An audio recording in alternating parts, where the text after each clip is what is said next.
Hey, I wanted to address something that has come up a couple of times on Art of Transliness, and that is dealing with mental illness or issues like that, and gender identity disorder and physical transition. I've gotten a couple of questions about this, especially from people who have depression or anxiety and are concerned about being able to get on testosterone.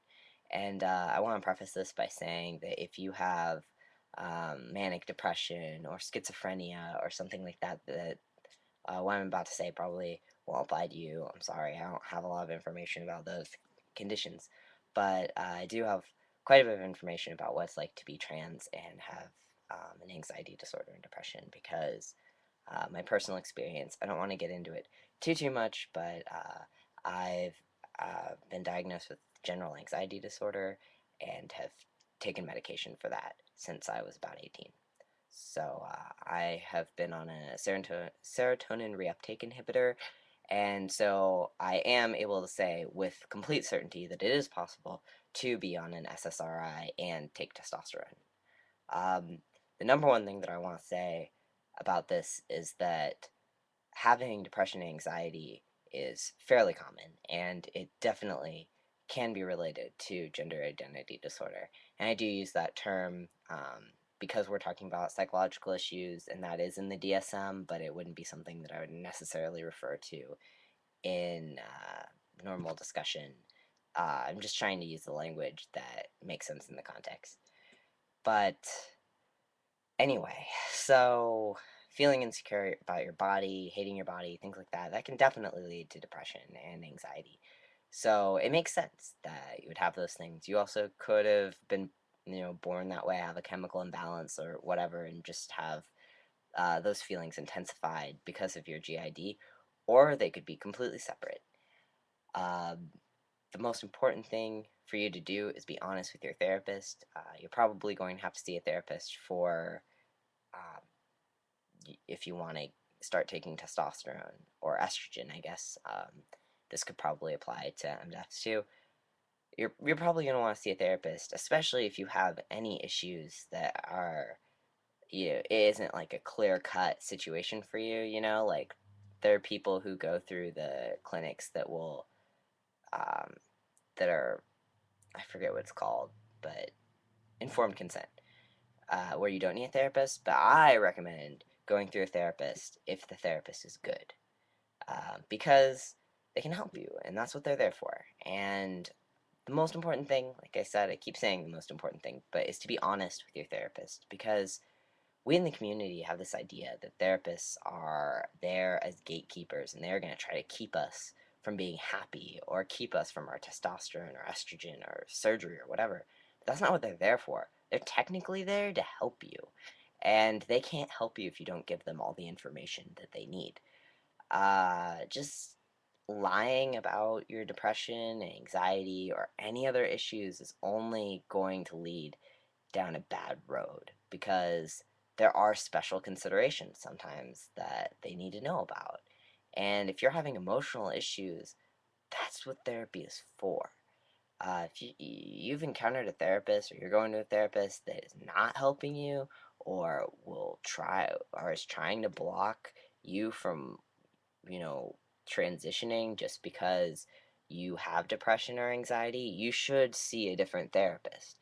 This is not always financially feasible, but it is definitely recommended because you are paying for a service. And if you're not getting that service, you should leave. I had that experience. I had a therapist who told me that I needed to be way more medicated than I was, and she wanted me specifically to be medicated for OCD. I do not have OCD. I've had other opinions, and that is not my condition. And she was a gender therapist who didn't have a lot of issues with, or didn't have a lot of experience with those things. Not a psychiatrist. She was not supposed to be diagnosing that. And I knew that it was wrong, and so I left. And it was good for me that I did so. That is standing up for yourself. And I recommend that. At least get a second opinion because if you're hearing something from a therapist and you think it's not right, or a doctor, or any kind of healthcare professional, and you think that doesn't sound right.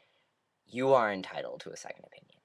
But anyway, so the other thing is that I wanted to say is that you can take medication and take testosterone or estrogen or whatever.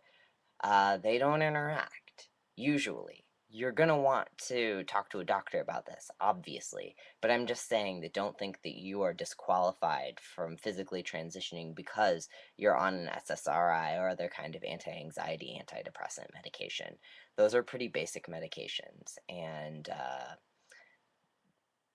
they're typically not gonna interact with testosterone or estrogen or hormones, basically. And being diagnosed with depression or anxiety is not going to make you unable to, like, in the eyes of a doctor or whatever, less able to make the decision to get surgery, start testosterone, etc.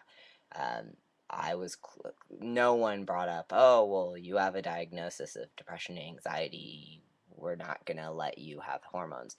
If someone tells you that, it's like, really? Because a large percentage of the population is diagnosed with those things, and it doesn't make you less able to make decisions. The final thing that I want to say is that a lot of people, not all, but a lot of people find their symptoms improve once they start to transitioning because, like I said before, everything's bound up together. So I have, I'm actually going off of my SSRI. I'm going to the doctor in about 15 minutes to talk about weaning me off of it. And that is in a large part because things have improved in my life because of transitioning. I feel better about myself, I feel more secure, confident, etc. Um, I still probably have some sort of chemical imbalance in my brain. It's not that my anxiety went away, it's that it improved. And I've heard a lot of guys talk about that. And transitioning is not a magic cure all, but it can make things get better. So that's kind of just all I wanted to say. I'm not a doctor, I'm not a therapist, I'm not even a psychology major. So it's just completely based off of my own experience. Don't take my word for it, but hopefully that helps if anyone had any questions about those things. So.